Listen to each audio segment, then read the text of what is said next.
What if I told you that 4 countries are fighting over a rock that's smaller than a tennis court in the middle of the North Atlantic? There are no trees or soil on it.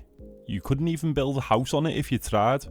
And if you slipped over the side, the drop would take you straight into freezing water with nothing around you for hundreds of miles in any direction.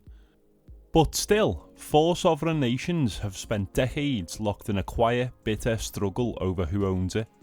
There have been military landings, flags planted in open defiance, navy vessels sent out to board and remove each other's fishermen, and heated debates raised in national parliaments, all over a jagged scrap of granite that barely pokes above the waves.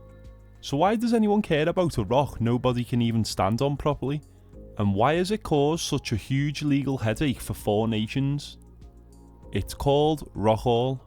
It sits roughly 260 miles off the west coast of Scotland, far beyond the Outer Hebrides, rising just 17 metres above one of the roughest stretches of the North Atlantic Ocean. Geologically, it is the last visible remnant of an ancient volcano that went extinct tens of millions of years ago. Wind, rain and relentless ocean surges have ground it down until almost nothing remains above the water. You could walk around the entire visible footprint of Rockall in under 60 seconds. For most of the year, it is hammered by waves so violent that just landing a boat near it is a life-threatening gamble, let alone staying there. Which brings us to the core mystery of this whole story. The rock itself is completely worthless. Nobody actually wants Rockall for Rockall. There is no space to build a town, and no valuable minerals sitting on its bird poop covered surface. What everyone actually wants is what sits underneath the water around it. The waters around Rockall lie close to some of the richest fishing grounds in the North Atlantic. Coastal communities in Britain, Ireland, Iceland and the Faroe Islands have relied on them for generations.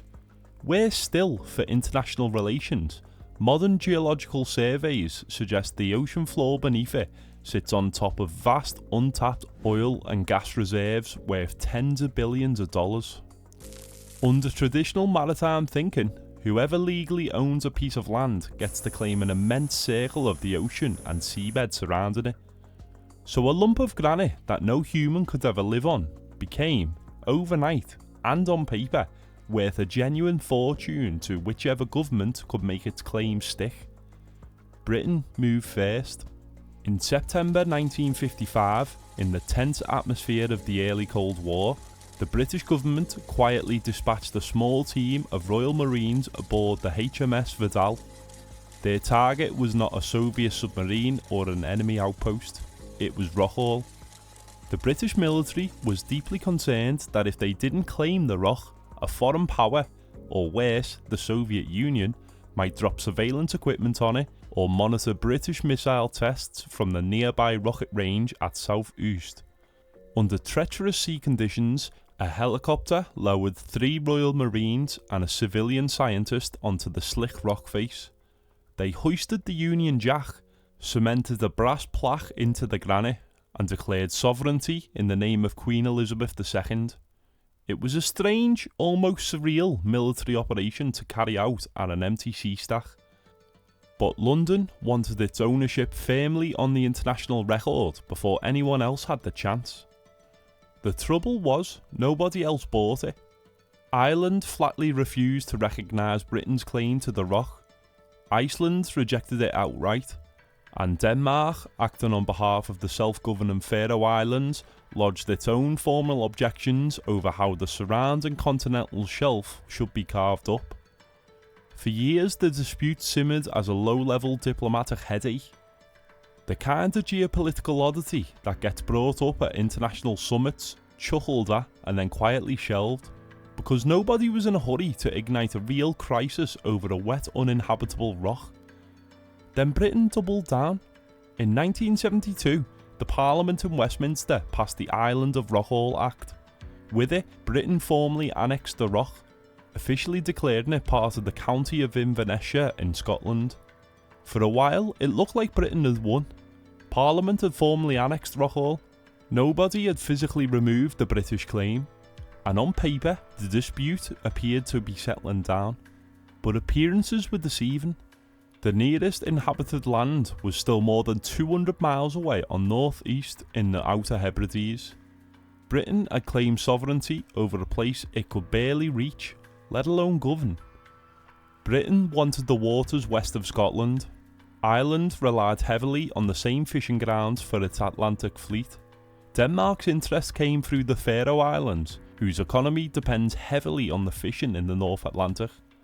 Iceland, meanwhile, argued that any division of the surrounding seabed should reflect its own continental shelf and long-standing fishing interests. Although each country had a different legal argument, they were all ultimately chasing the same thing: control over one of the richest stretches of ocean in the North Atlantic. It's strange to think that if Rockall were just a few metres shorter, this entire dispute might never have existed. Decades of diplomatic arguments, fishing disputes and legal battles have all hinged on the fact that one small piece of granite manages to stay just above the waves. By 1975, the Irish were tired of Britain acting like the matter was closed. A small Irish vessel named the Verve set sail from Dublin, battling through nearly 300 miles of brutal Atlantic swells straight towards Rockall. One of the crew members scrambled up the dangerous cliff edge, carrying a parcel under his arm. When he reached the top, he hoisted an Irish tricolour flag directly beside the British plaque. It wasn't a formal attempt by Dublin to annex Rockall for Ireland.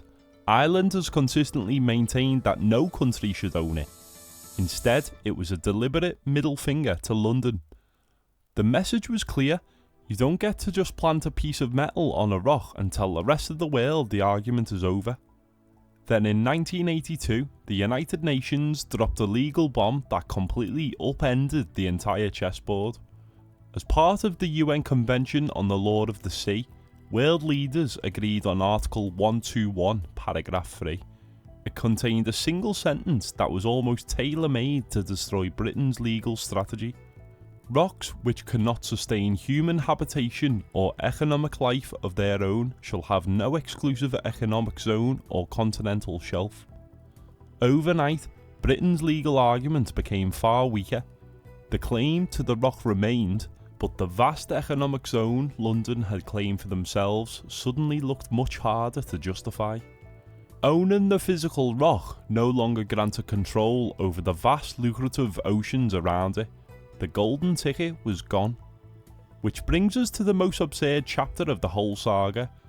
Because the new UN rule stated that a rock couldn't claim an economic zone unless it could sustain human habitation, the battle line shifted overnight from who owns the rock to can someone actually live there? And so began a series of bizarre, dangerous survival endurance tests. In 1985, a former British SAS soldier named Tom McLean sailed to Rockall. He lived alone in a tiny custom-built wooden pod strapped to a narrow ledge near the top of the rock for 40 consecutive days.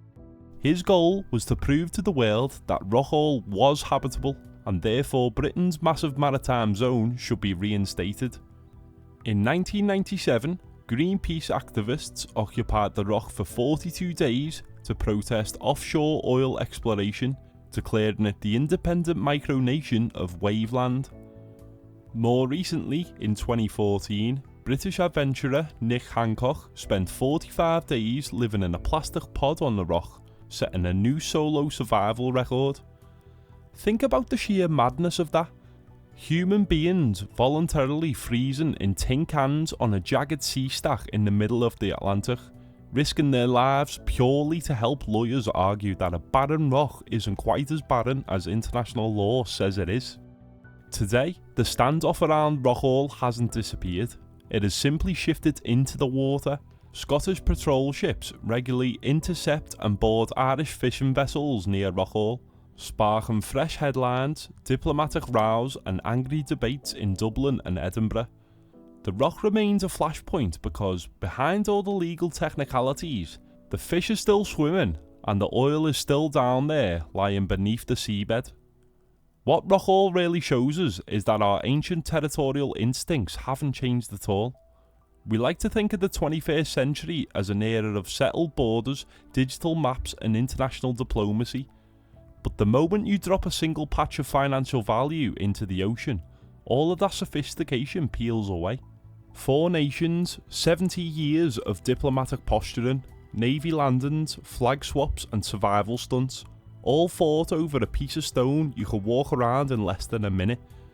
Because as long as there's money under the sea, even the most pointless rock on earth is worth fighting for. If you'd like to learn more about how geography shapes the world, please subscribe.